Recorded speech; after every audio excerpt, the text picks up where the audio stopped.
Hi folks, welcome to the Prepared Homestead. This is Travis. Thank you all for stopping by to watch another chilly morning. It's kind of nice. Oh, folks, if you live in Southwest Florida, western part of Florida, you better be fully activating your preparedness plan, because it looks like you're gonna get hit with a pretty big one. This Hurricane Ian is barreling your way, and probably some of you are already feeling the effects of it. There's a possibility it could be a Category 5 when it makes landfall, and this morning I saw a meteorologist saying that if it keeps doing what it's been doing, that it could be the largest hurricane on record to hit those parts of Florida, even bigger than Andrew. So this isn't something to play around about. Whether your plan is to hunker down or bug out, you need to be doing the things, getting stuff going, because this is part of preparedness. It's not just preparing for the apocalypse, it's preparing for this kind of stuff too. And many of you, well, at least those of you in that area, you certainly need to be doing those things. So don't procrastinate. Oh, I wanted to talk some more about this pipeline thing. I know I mentioned it yesterday in the news brief, but I just have a feeling that this thing's could very possibly become a bigger deal. Maybe I'm wrong on that. I could be wrong. But there's a lot of things that we still don't know about it. We may never know. I mean, we can assume, but never actually know. That there's, doesn't make sense. The public opinion, or the official opinion, I guess, right now is that Russia did it. And I mentioned that last night, that Russia bombed or destroyed their own pipelines. But that doesn't make a whole lot of sense. I mean, they're Russia's pipelines. Cost Russia billions of dollars to repair their own pipeline, where they make money. And if they wanted to cut Europe off, all they had to do is just shut the pipelines off.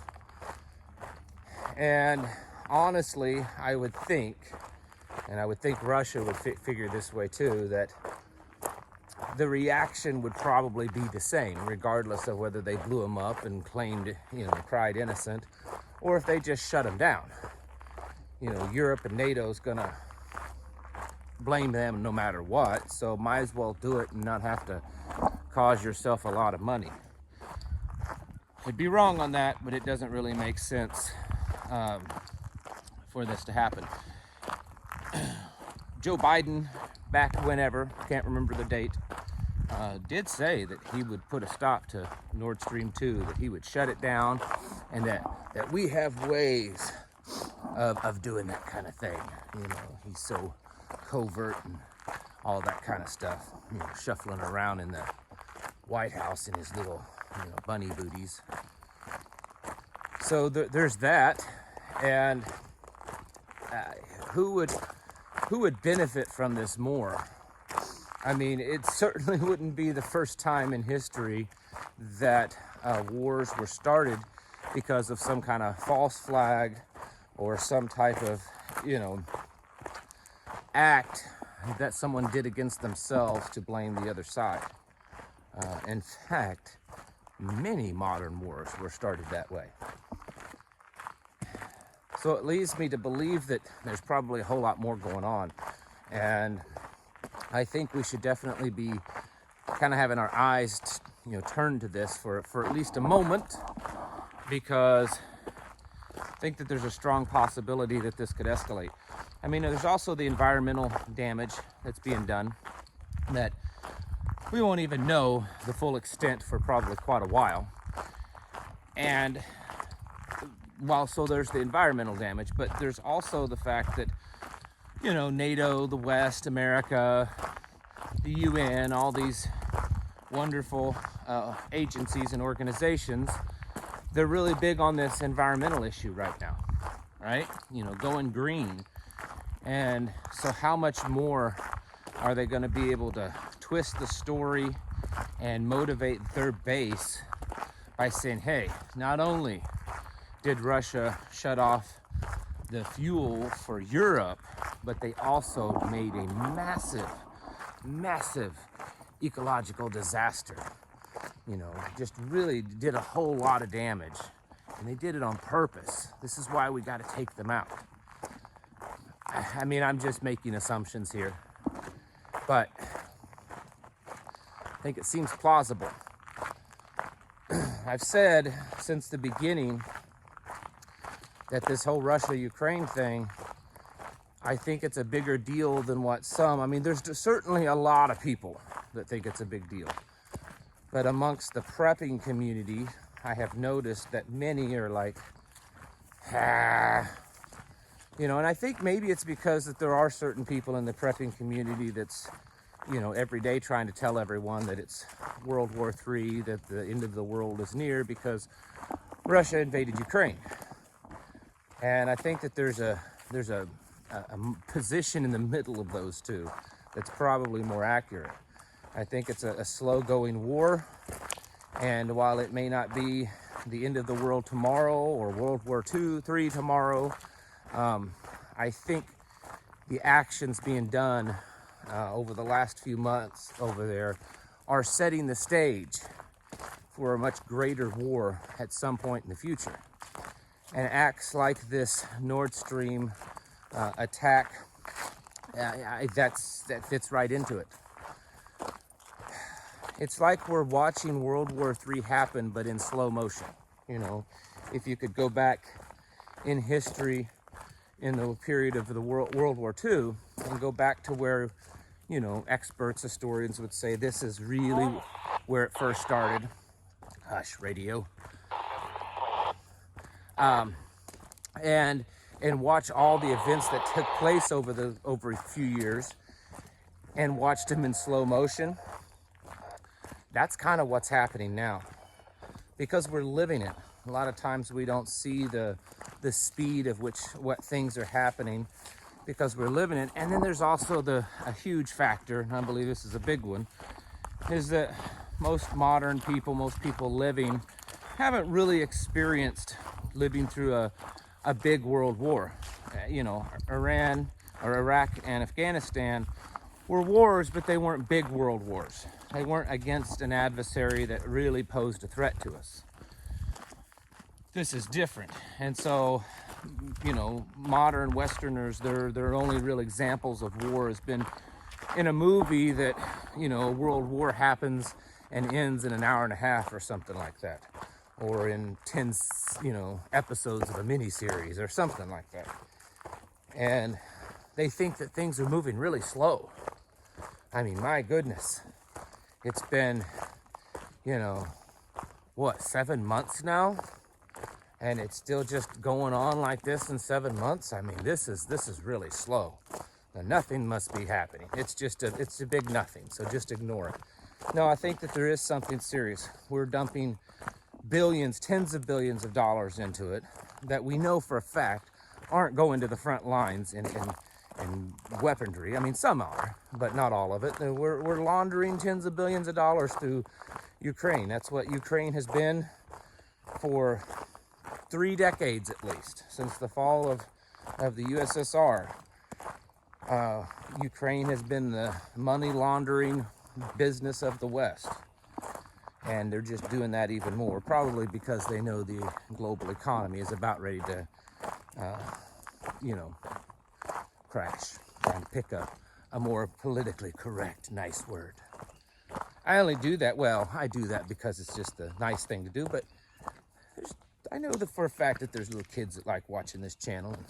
I don't want to say anything that's not right for their ears. Anyways, so this has been going on, and I think a lot of people have gotten tired of it. I mean, even on this channel, I don't talk about it that much because, you know, on a day-to-day basis, not really too much changes with the whole war in Ukraine. But let us not forget about it. Let us not become so conditioned that it just happens that we not really pay any attention to what's going on, because again, I think we're setting ourselves up for a hurt over there. I think partly NATO has just been buying their time so that they can build their forces. The United States, I don't even know what we're doing, sending all of our weapons over there for Ukraine to use, leaving us with not a whole lot. I mean, of course, it's a good business deal for the military-industrial complex, but if something were to happen and we had to go to war soon, we're going to be hurting. You know, not a lot of oil reserves. We've depleted so much of our weapons over in Ukraine. We'd be in a world of hurt. But folks, this Nordstream thing could easily escalate, and we should be paying attention to that. There's already some NATO countries, or at least government officials in NATO countries, that are saying that this should be considered an act of war against NATO. You know, calling for an Article 5 or whatever. Now, whether that's what happens or not, who knows? But it's going to be bad. It's going to be bad economically too. As we talked yesterday, Europe is already on the brink of just complete economic collapse. I mean, before this, many economists were already saying that there was a very possible, likely chance that Europe could go through some major economic collapse this winter, mostly being fueled by the lack of fuel for people to keep warm. And so now you take the trickle supply and you shut it completely off. That's a bad deal, folks. There's going to be a lot of hurting people. There's going to be a lot of cold people. We could see some major civil unrest. Europe has already had civil unrest for the last few months. We could see it major. Odds are we're going to see our heating fuels go up, because the most likely scenario is that the United States will increase the supply that we are sending over there, which will deplete the supply that we have here, which is already, especially in matters of like propane and stuff, are getting a little low. So this whole deal with the Nord Stream, yeah, I think it's something to pay attention to. And again, one of the things that I kind of look to and gauge the situation is the news media isn't covering it too much. I mean, they are covering it, but not like I thought they would. When I first heard it, I thought, man, news media is going to be all over this, and, you know, they're going to try to create panic, and they're not. So, you know, usually do whatever the opposite of the news media. Folks, I think that this could be something pretty serious. So it's just another piece of a puzzle, a piece in the puzzle that we've been watching, and we've been playing this game for a while. So, folks, it's time to get your houses in order. I mean, there's no other excuse you can have. You know, there's no reason to give an excuse. You may not have the money.